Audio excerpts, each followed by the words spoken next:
सबको जय मसीह की। आइए आज हम प्रभु का धन्यवाद करें आज के अवसर के लिए कि परमेश्वर ने हमें आज लाइव ये अवसर दिया कि हम मिलकर आराधना कर सके। अब हम आराधना की ओर जाएंगे, उसके लिए बहन पूजा अगुवाई करेंगी। हालेलुया प्रभु, धन्यवाद करते हैं खुदावन यीशु मसीह, हम तेरे नाम की महिमा करते हैं प्रभु जी। आज हम पिता परमेश्वर प्रभु जी, तूने हमें पिता परमेश्वर एक अच्छा सुंदर दिन दिया प्रभु जी, ताकि हम सब मिल के पिता परमेश्वर एक साथ तेरी स्तुति तेरी महिमा करें प्रभु जी। प्रभु आप हमारी अगुवाई करिए प्रभु जी। इस आराधना के द्वारा प्रभु बहुत सारे बंधन पिता परमेश्वर, बहुत सारी पिता परमेश्वर दुष्ट आत्माएं प्रभु जी भागने पाए प्रभु जी। हालेलुया पिता परमेश्वर, सिर्फ तेरे नाम की महिमा हो प्रभु जी। हम धन्यवाद करते हैं प्रभु यीशु। हालेलुया प्रभु जी, हम तेरी स्तुति करने जा रहे हैं प्रभु जी। हम धन्यवाद करते हैं प्रभु जी। हालेलुया, सब कुछ तेरे हाथ में हम सौंपते हैं प्रभु जी। धन्यवाद के साथ प्रार्थना यीशु के जीवित पवित्र नाम से मांग लेती हूँ, आमीन।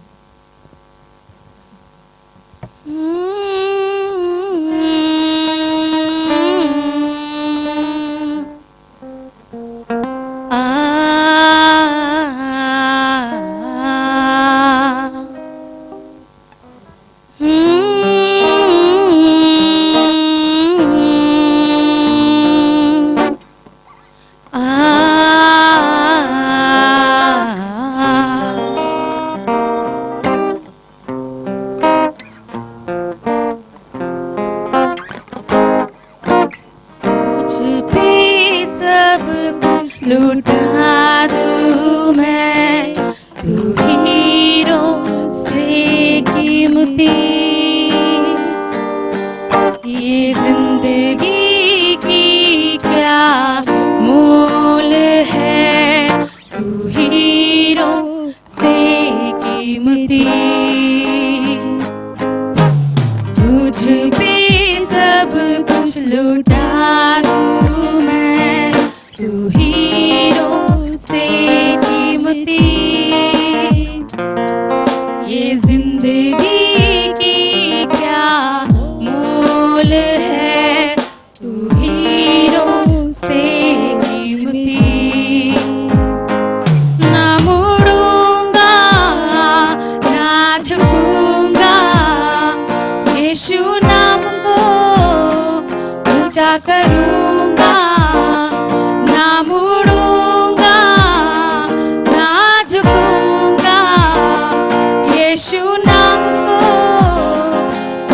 करूंगा ओ मेरी जिंदगी में मसीह, ओ मेरी जिंदगी में मसीह, बस तुझे ही प्रथम स्थान दूंगा। ओ,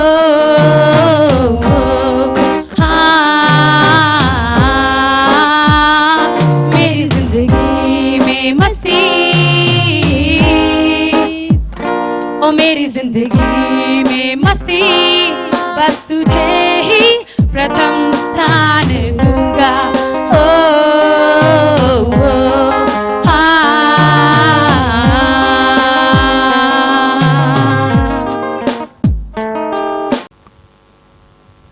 आया हूँ मैं तेरे द्वारे, दर्शन दे दो प्रभु। आया हूँ मैं तेरे द्वारे, दर्शन दे दो प्रभु। ओ जग के रखवाले यीशु मसीहा मेरे, दर्शन दे दो प्रभु।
सबसे तू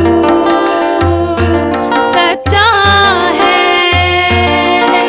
सबसे प्रभु तू महान, ओ जग के रखवाले, यीशु मसीहा मेरे दर्शन दे दो प्रभु। आया हूँ मैं तेरे द्वारे, दर्शन दे दो प्रभु। आया हूँ मैं तेरे द्वारे, दर्शन दे दो प्रभु।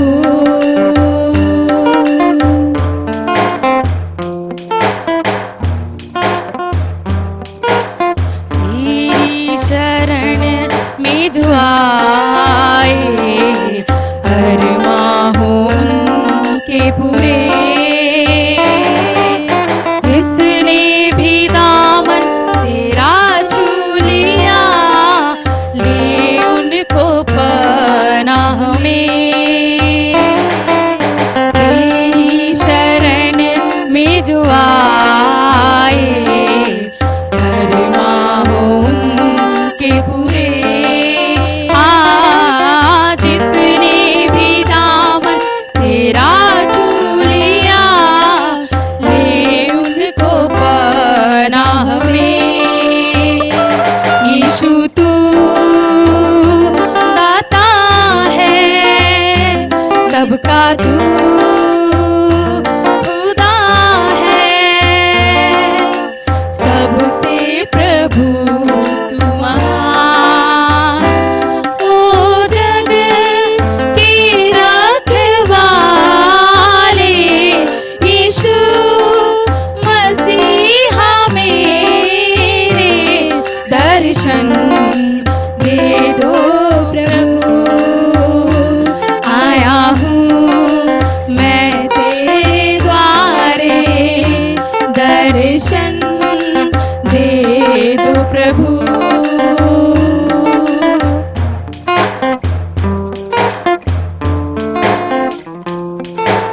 तुम सा कोई नहीं,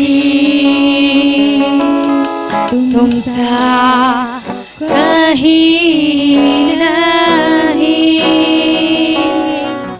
अब है पूरा यकीन, तुम सा कोई नहीं, तुम सा कोई नहीं, तुम सा कहीं नहीं, अब है पूरा यकीन, तुम सा कोई नहीं। क्या दे सकता हूँ, क्या ला सकता हूँ, कहता तुझे बस शुक्रिया। क्या दे सकता हूँ, क्या ला सकता हूँ, कहता तुझे बस शुक्रिया। तुझ में ही मेरी सुबह, तुझ में ही मेरी हर शाम, तुझ में ही मेरी सुबह, तुझ में ही मेरी हर शाम।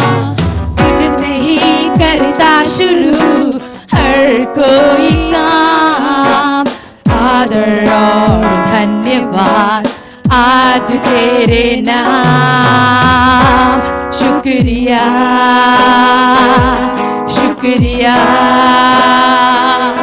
शुक्रिया यीशु तेरा, शुक्रिया शुक्रिया शुक्रिया हालेलुया यीशु तेरा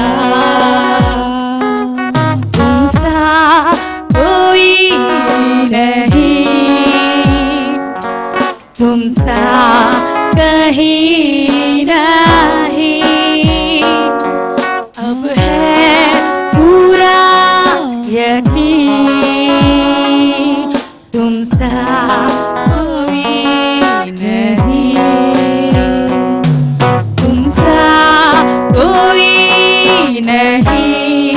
हाँ, तुमसा कहीं नहीं।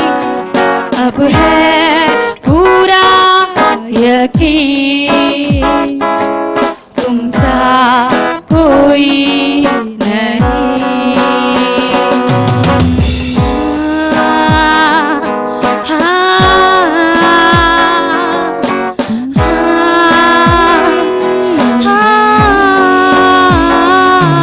तुमसा कहीं अब है पूरा यकीन।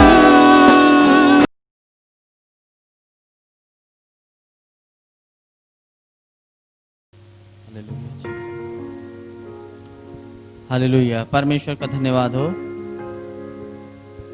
और इस सुंदर दिन के लिए हम परमेश्वर की महिमा के लिए इकट्ठे हुए हैं और हम परमेश्वर के वचन को सुनने से पहले परमेश्वर से प्रार्थना करेंगे। आइए हम सब प्रार्थना करते हैं। धन्यवाद देते जीवित परमेश्वर, हमारे उद्धारकर्ता प्रभु यीशु मसीह, हम आपके नाम की महिमा करते पवित्र परमेश्वर। हम धन्यवाद देते प्रभु, आप जीवित और पवित्र और सच्चे परमेश्वर हैं प्रभु जी, जो आदि काल से अनंत काल तक जीवित है परमेश्वर।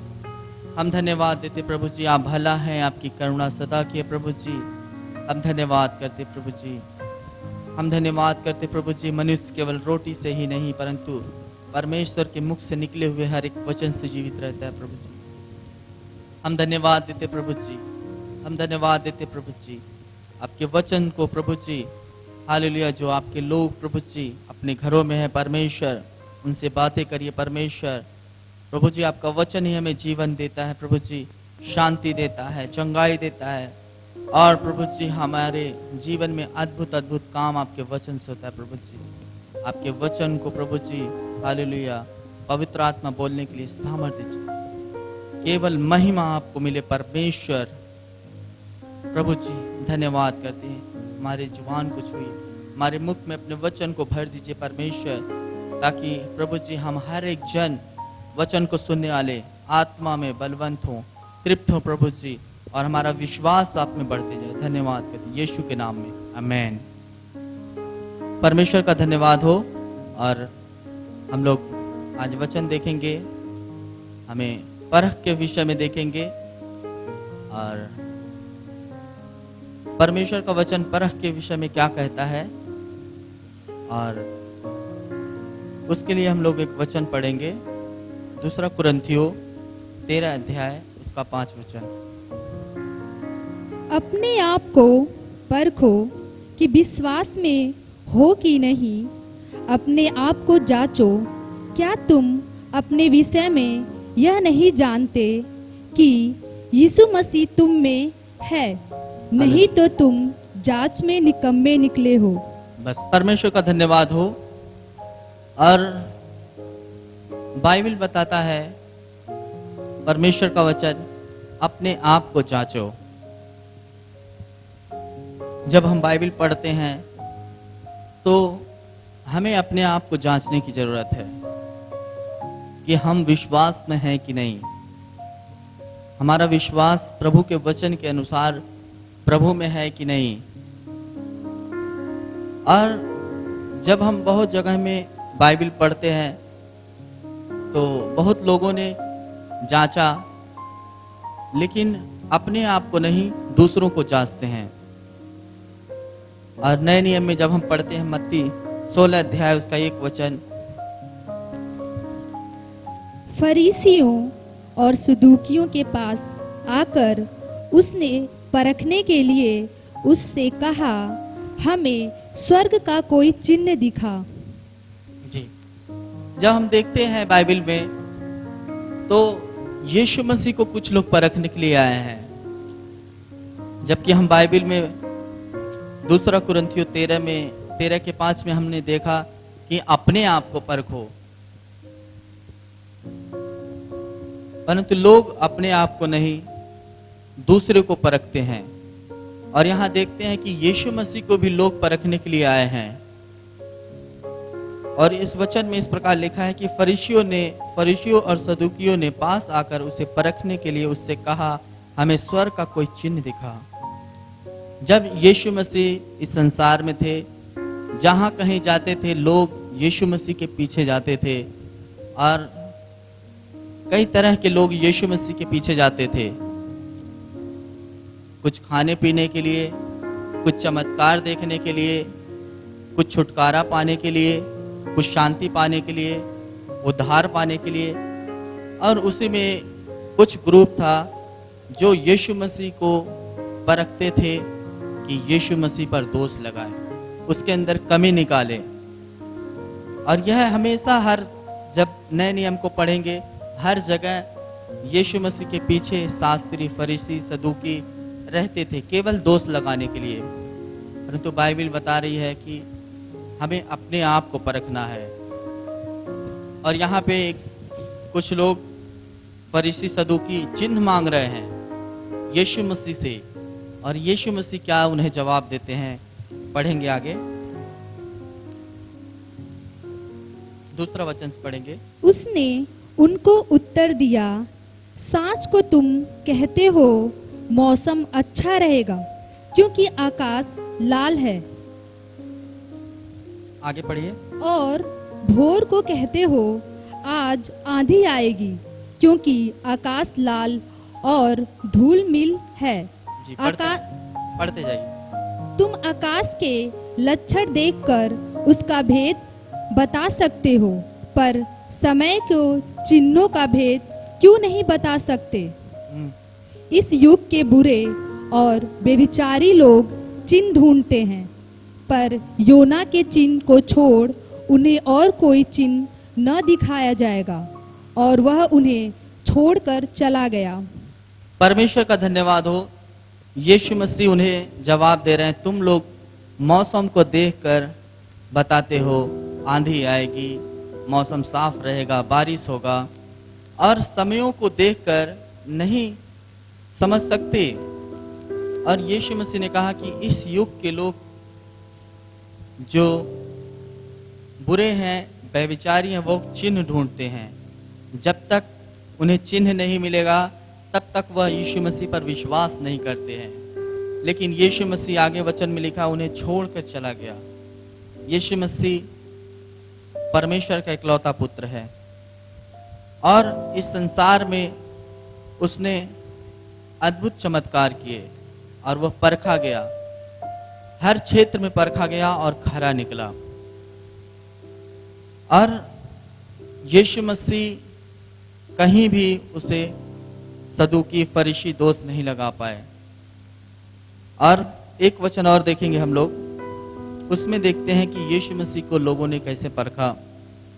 मत्ती 22 अध्याय उसका 35 वचन। उनमें से एक व्यवस्थापक ने उसे परखने के लिए उससे पूछा, जी पढ़िए। हे गुरु, व्यवस्था में कौन सी आज्ञा बड़ी है?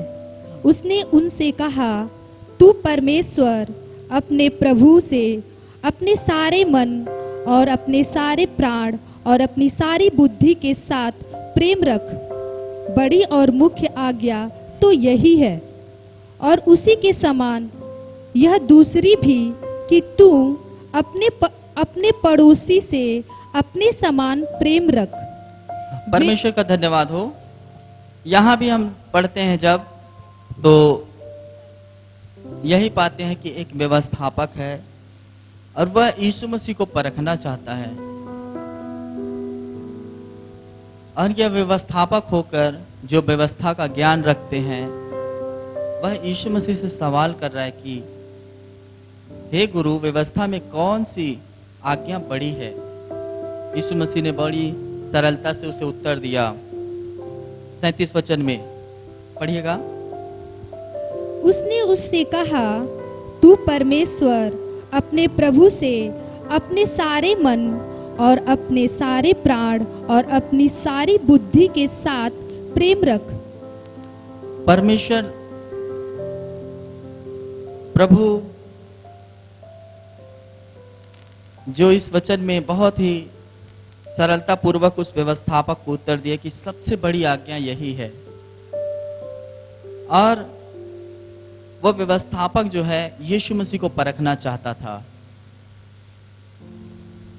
हर जगह जब जब यीशु मसीह को लोगों ने परखा और उन्हें यीशु मसीह बड़ी सरलता से जवाब दिया। और जब हमारे जीवन में भी बहुत बार यीशु मसीह को हम सब कई बार परखते हैं, बहुत सारे लोग कहते हैं ये हो जाएगा तब हम विश्वास करेंगे, ये चंगे हो जाएंगे तब हम प्रभु पर विश्वास करेंगे। बहुत सारी बातों में प्रभु से परखते हैं प्रभु को, लेकिन हमें परखना नहीं चाहिए परमेश्वर को। परमेश्वर जीवित है, वो सच्चा है और अद्भुत काम करता है।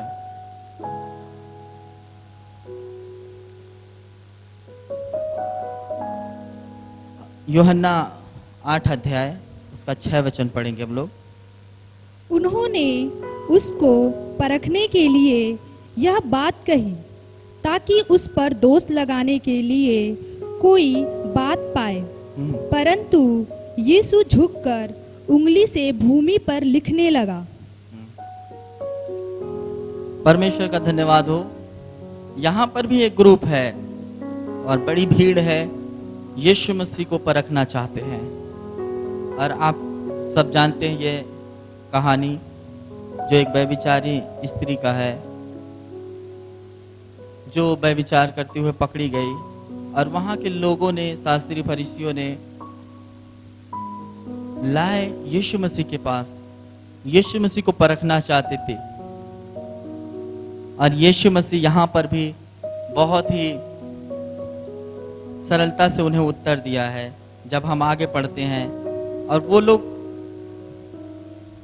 यीशु मसीह से पूछ रहे हैं, 5 वचन पढ़िएगा, 8 का 5। व्यवस्था में मूसा ने हमें आज्ञा दी है कि ऐसी स्त्रियों पर पथराव करो, अतः तू इस स्त्री के विषय में क्या कहता है? हाँ, वो स्त्री को एक जो व्यभिचार करती हुई पकड़ी गई उसे लाए और यीशु मसीह से सवाल पूछ रहे हैं कि मूसा की व्यवस्था में इस प्रकार लिखा है और कि इसे पथराव करना चाहिए। और जब 6वें वचन में पढ़ते हैं तो पाते हैं कि लिखा है उन्होंने उसे परखने के लिए यह बात कही। यीशु मसीह हर जगह परखा गया, हर तरीके से, परंतु यीशु मसीह बहुत ही एक अद्भुत तरीके से उनको उत्तर देता है। जब हम आगे पढ़ते हैं लिखा है कि वह झुककर, 6 वचन पढ़िए बहन। उन्होंने उसको परखने के लिए यह बात कही ताकि उस पर दोष लगाने के लिए कोई बात पाए, परंतु यीशु झुककर उंगली से भूमि पर लिखने लगा। आगे पढ़िए जी। जब वे उससे पूछते ही रहे तो उसे सीधे होकर उससे कहा, तुम में जो निष्पाप हो वही पहले उसको पत्थर मारे। और परमेश्वर का धन्यवाद हो। और यहाँ पे हम देखते हैं कि लोग उस स्त्री को लाए और उन्होंने बताया कि मूसा की व्यवस्था में ऐसे लिखा है, परंतु यीशु मसीह को परख कर पूछ रहे हैं कि बता हम क्या करें इन्हें। यीशु मसीह उन्हें बिना कुछ बोले ही उत्तर देता है। लिखा है वह भूमि पर पहले लिखता है, फिर कहता है तुम में से जो निष्पाप हो वह पहला पत्थर मारे। और आगे वचन में क्या लिखा है, 8 वचन में, और फिर झुककर भूमि पर उंगली से लिखने लगा। परंतु वे यह सुनकर बड़ों से लेकर छोटों तक एक एक करके निकल गए, और यीशु अकेला रह गया और स्त्री वहीं बीच में खड़ी रह गई।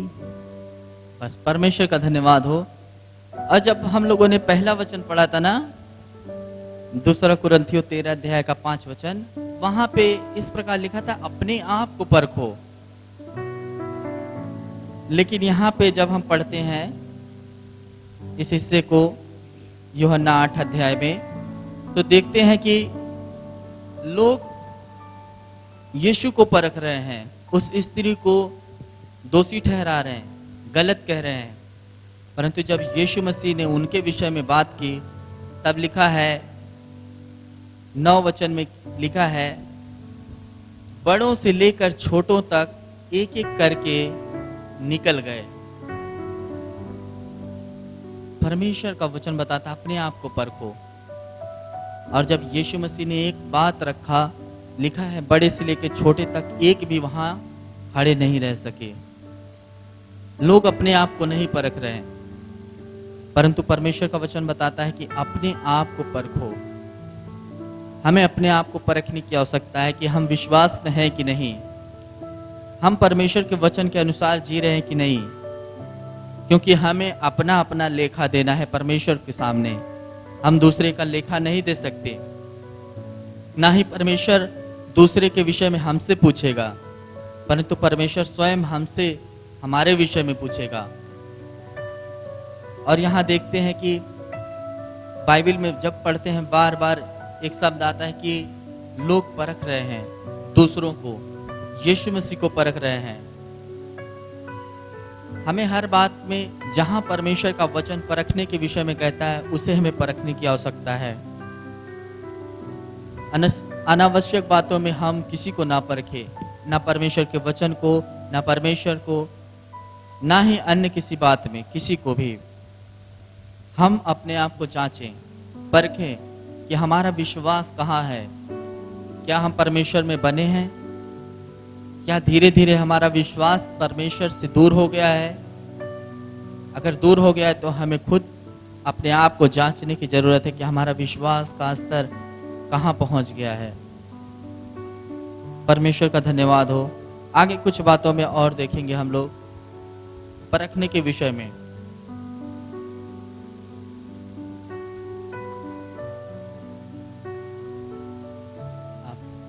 पहला कुरिन्थियों 10 अध्याय उसका 15 वचन पढ़िए। मैं बुद्धिमान जानकर तुमसे कहता हूँ, जो मैं कहता हूँ उसे तुम परखो। परमेश्वर के दास पौलुस कहते हैं, जो बातें मैं तुम्हें कहता हूं उसे परखो। जब परमेश्वर का संदेश हमारे पास आता है, उसे हम परख सकते हैं, यह परमेश्वर की ओर से है कि नहीं है, क्या यह हमारे आत्मिक जीवन के लिए ठीक है कि नहीं है। और पौलुस कहते हैं, जो मैं तुम्हें कहता हूं उसे परखो। जब हम परमेश्वर का वचन सुनते हैं तो उसे हमें परखना चाहिए। हम वचन पढ़ेंगे, पहला थिस्सलुनीकियों 5 अध्याय उसका 21 वचन। सब बातों में परखो, जो अच्छी है उसे पकड़े रहो। परमेश्वर का धन्यवाद हो। और यहाँ पौलुस कलीसिया को उपदेश दे रहे हैं, और उपदेश देते समय कह रहे हैं बहुत सारी बातों को उस वचन में जब हम पढ़ते हैं तो पाते हैं कि सब बातों को परखो।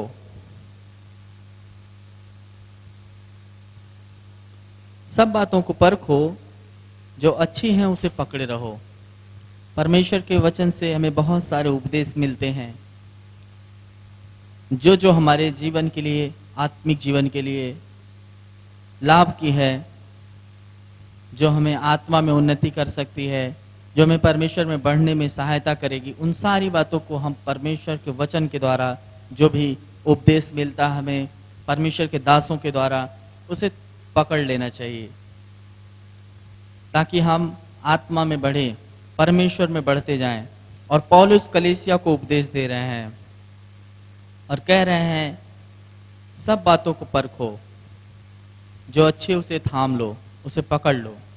आगे हम लोग देखते हैं इफिसियों 5 अध्याय उसका 10 वचन।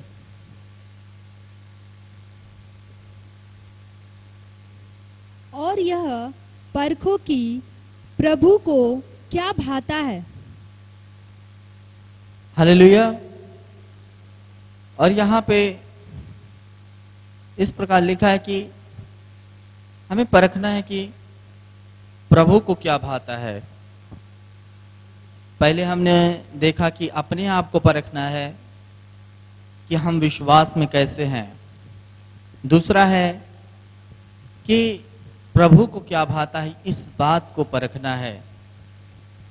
और जब आगे पढ़ते हैं इस वचन में,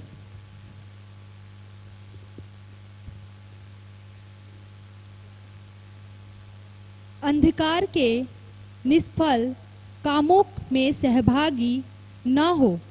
प्रभु नहीं चाहता है किसी अंधकार के काम में सहभागी होने के लिए। प्रभु को नहीं पसंद है। प्रभु को क्या भाता है कि हम दूसरे की उन्नति का कारण बने, भलाई करें। केवल इस अध्याय में जब हम पढ़ते हैं तो बहुत सारी बातें हैं, और केवल अपनी ही नहीं वरन दूसरों के हित की भी चिंता करना है और प्रभु में बढ़ते जाना है। और हमें परखना है कि प्रभु को क्या भाता है।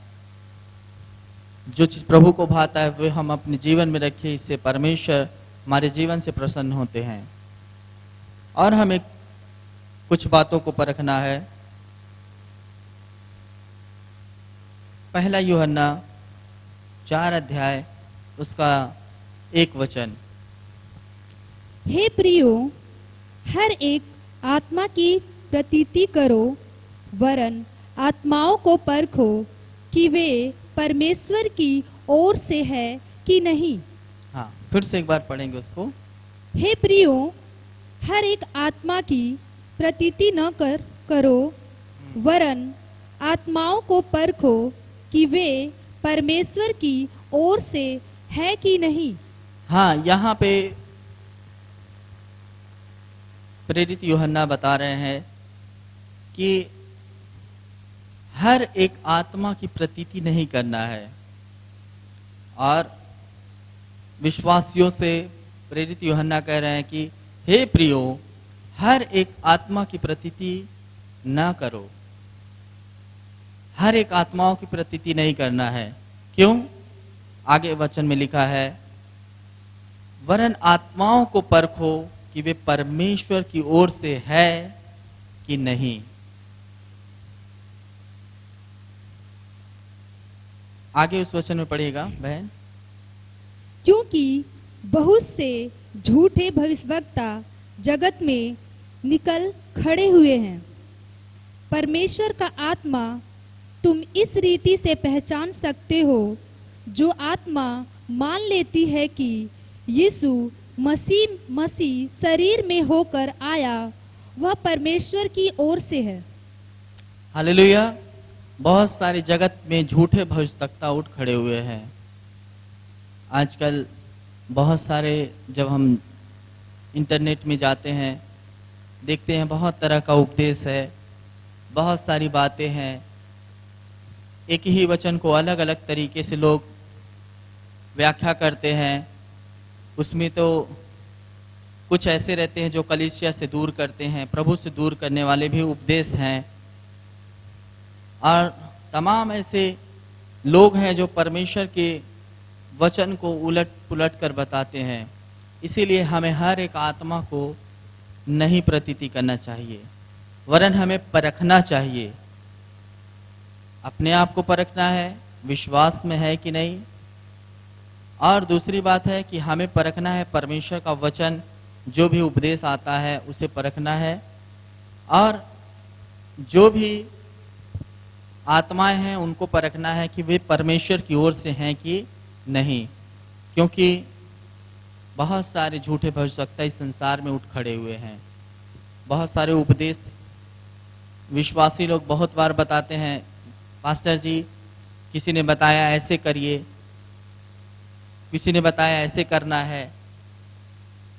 बहुत सारी बातें जो विश्वासी कहते हैं उसे बताना अच्छा नहीं है कि यहाँ से फ़ोन आया है कि सब लोग मसीह लोग एक साथ ऐसे करिए, प्रार्थना करिए, रात में 1 बजे करिए, 2 बजे करिए, या बाइबल में हमको कुछ मिला है। परंतु हमें परखना चाहिए वो परमेश्वर के वचन में इस प्रकार है कि नहीं है। हर एक आत्माओं को परखें। जहाँ परमेश्वर हमें परखने के लिए कहता है उन बातों को हमें परखना है। परमेश्वर का धन्यवाद हो। और कुछ बातों को हम लोग देखेंगे।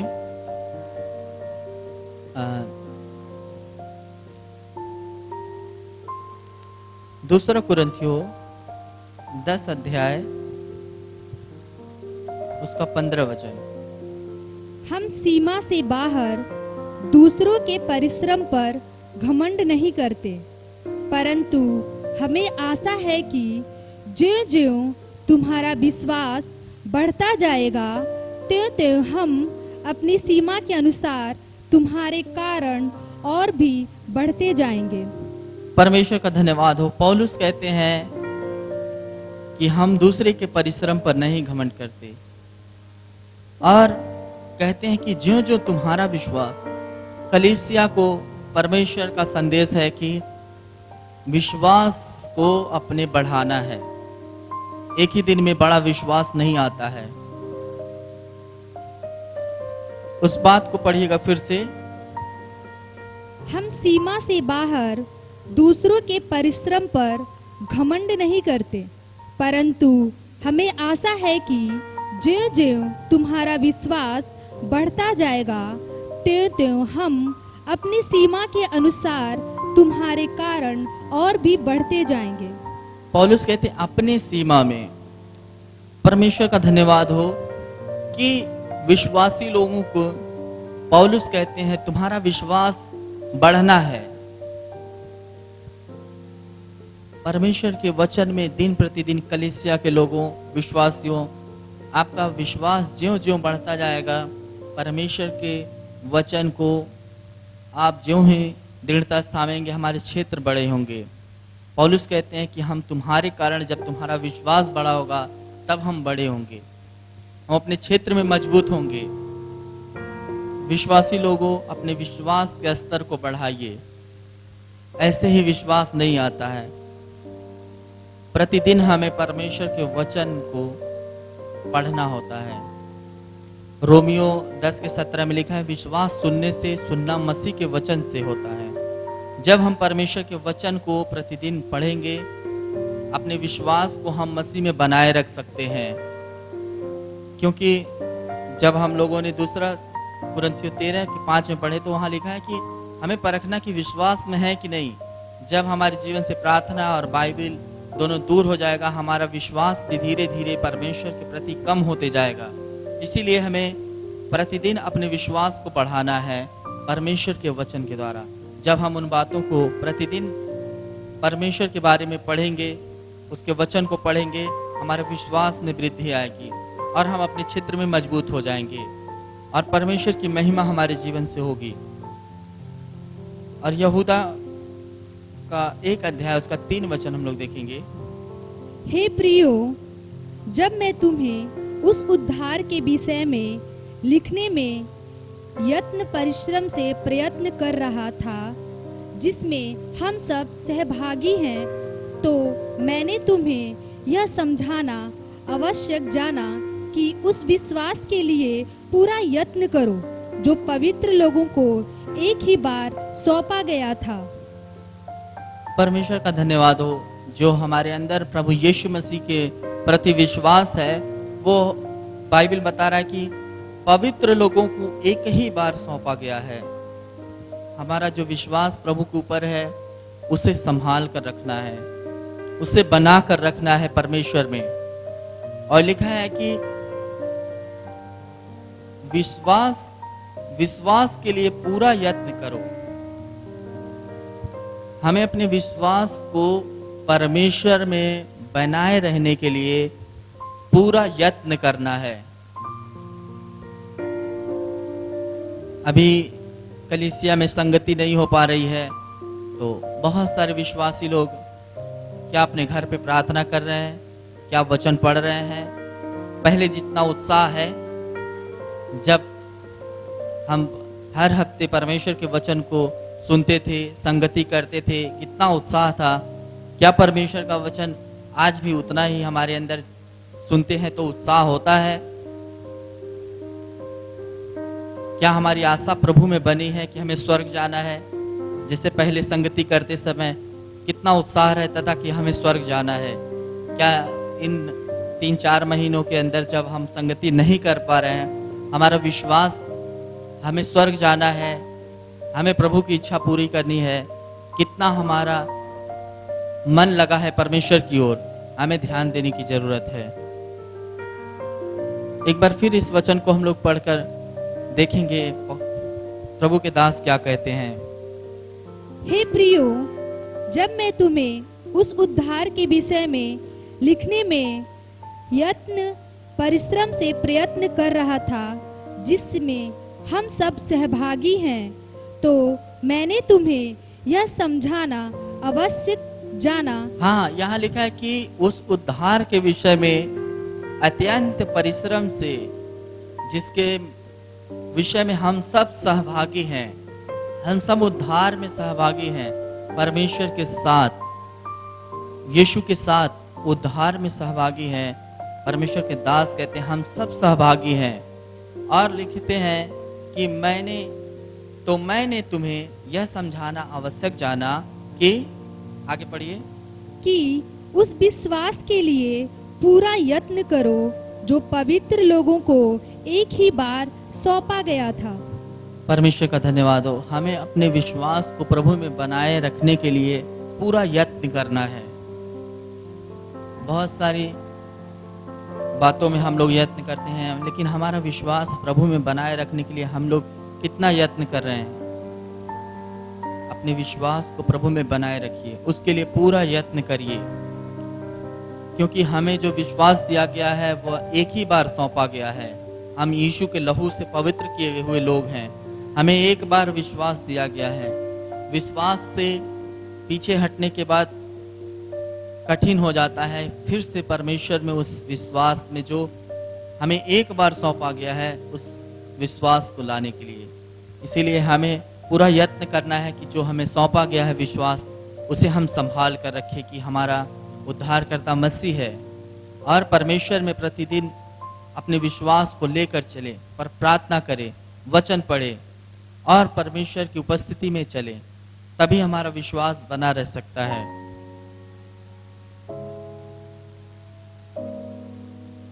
परमेश्वर का धन्यवाद हो। 2 तीमुथियुस 4:7 पढ़ेंगे। मैं अच्छी कुश्ती लड़ चुका हूँ, मैंने अपनी दौड़ पूरी कर ली है, मैंने विश्वास की रखवाली की है। हालेलुया। पौलुस बड़े हियाव से कुछ बातों को कह रहे हैं। पौलुस कह रहे हैं कि मैंने अपनी दौड़ पूरी की, मैंने अच्छी कुश्ती लड़ी।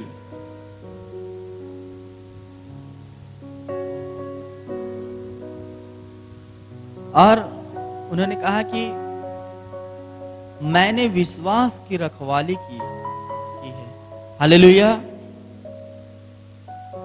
अपने विश्वास की रखवाली करना पड़ता है पौलुस के इस कथन के अनुसार। और पौलुस अपने जीवन में मसीह के लिए बहुत ही दुख उठाया और बहुत ही कलीसिया के लिए चिंता करने वाले व्यक्ति थे। और प्रतिदिन कलीसिया के लिए धुन था, उन्हें विश्वासियों की चिंता रहती थी और प्रतिदिन वो उन्हें उपदेश देते थे और एक एक पत्र लिखकर कलीसिया को विश्वास में स्थिर रखते थे। इसीलिए इस कलीसिया के विश्वासियों से परमेश्वर के वचन के द्वारा कहना है कि अपने विश्वास की रखवाली करें। जब हम अपने घरों में हैं, हम संगति नहीं कर पा रहे हैं, कलीसिया में जिस प्रकार पहले करते थे, आपके पास हर हफ्ते कोई नहीं जा पा रहा है, लेकिन परमेश्वर आपके साथ है और परमेश्वर आपको संभालेगा। आपको करना क्या है कि प्रतिदिन परमेश्वर का वचन पढ़े और प्रार्थना करें, और जो आपका विश्वास जो पवित्र लोगों को एक बार सौंपा गया है उसकी रखवाली करें। और पौलुस की इस बात को जब हम पढ़ते हैं तो पौलुस अपने जीवन में बड़ी हियाव से बातें कर रहे हैं। एक बार फिर से पढ़ेंगे इस वचन को। मैं अच्छी कुश्ती लड़ चुका हूँ, मैंने अपनी दौड़ पूरी कर ली है, मैंने विश्वास की रखवाली की है। हालेलुया। और पौलुस कहते हैं मैंने अच्छी कुश्ती लड़ी। हालेलुया। उन्होंने अपने जीवन के आखिरी क्षण में उन्होंने कहा कि मैंने अच्छी कुश्ती लड़ी। हालेलुया। क्या हम अपने जीवन में अभी हमारा जीवन आगे विश्वास में चलना है, और कितनी लंबी जिंदगी है वो परमेश्वर के हाथ में है। लेकिन पौलुस कहते हैं वो आखिरी समय में कि मैंने अच्छी कुश्ती लड़ी और मैंने अपनी दौड़ पूरी की, अपने विश्वास की रखवाली की। क्यों विश्वास की रखवाली की? आगे जब हम पढ़ते हैं 8 वचन पढ़िएगा। भविष्य में मेरे लिए धर्म का वह मुकुट रखा हुआ है, जिसे प्रभु जो धर्मी और न्यायी है मुझे उस दिन देगा, और मुझे ही नहीं वरन उन सबको भी जो उसके प्रकट होने को प्रिय जानते हैं। परमेश्वर का धन्यवाद हो। यीशु मसीह के प्रकट होने के जो लोग प्रिय जानते हैं उन सब के लिए धर्म का वह मुकुट भविष्य में रखा है। परमेश्वर की महिमा हो। और पौलुस कहते हैं भविष्य में मेरे लिए धर्म का वह मुकुट रखा है, जो लोग यीशु मसीह के प्रकट होने की बाट जो रहे। हम अपने विश्वास को परमेश्वर में बनाए रखें, आशा रखें हमारा मसीह आने वाला है और हमें वह धर्म का मुकुट देगा। परमेश्वर हमारा धर्मी और न्यायी है, वह विश्वास योग्य है, वह बदलता नहीं है। परमेश्वर का धन्यवाद हो। हमें अपने विश्वास की रखवाली करना है और हमें जांचना है क्या हम विश्वास में हैं कि नहीं। अगर विश्वास में कमजोर हैं, परमेश्वर के वचन से संगति करिए। और लिखा है कि विश्वास की रखवाली करिए। विश्वास में हमें बढ़ते जाना है, बढ़ते जाना है, क्योंकि हमारे लिए भविष्य में वो मुकुट रखा है, क्योंकि हम लोग यीशु मसीह के प्रकट होने की बाट जो रहे हैं। परमेश्वर की महिमा हो। परमेश्वर हम हर एक जन को आशीष दे। आमीन। आइए हमसे प्रार्थना करेंगे। प्रभु परमेश्वर हम धन्यवाद देते प्रभु जी आपके वचन के लिए प्रभु जी, जो आपकी आत्मा ने अगुवाई दिया प्रभु जी। हम धन्यवाद देते प्रभु जी। हम अपने आप को परखे, विश्वास में हमारा स्तर क्या है। मसीह हमारे अंदर है और हमें अपने विश्वास की रखवाली करना है, हमें अच्छी कुश्ती लड़ना है। परमेश्वर हम धन्यवाद करते क्योंकि भविष्य में हमारे लिए वह धर्म का मुकुट रखा गया है। यीशु हमारा आने वाला है, हमारी आशा है, हमारा विश्वास है। हम धन्यवाद करते प्रभु जी। प्रभु जी कलीसिया के लोगों के लिए प्रार्थना करते प्रभु जी, जो अपने घरों में इस वचन को सुन रहे प्रभु जी, उन्हें बहुतायत की आशीष दीजिए परमेश्वर। प्रभु जी प्रतिदिन वो आप में बढ़ते जाएं प्रभु जी, आपकी महिमा करने वाले हों प्रभु जी। हम धन्यवाद करते हैं। हम एक दूसरे से दूर हैं, परंतु परमेश्वर में हम सब एक हैं। परमेश्वर हम धन्यवाद देते प्रभु जी। हम दिन प्रतिदिन आप में बढ़ते जाएं प्रभु जी। और प्रभु जी हम सब प्रभु जी आपकी बाट जो रहे हैं, धन्यवाद देते परमेश्वर। धन्यवाद के साथ प्रार्थना यीशु के नाम से मांगते हैं, आमीन। उस सबको आशीष दे।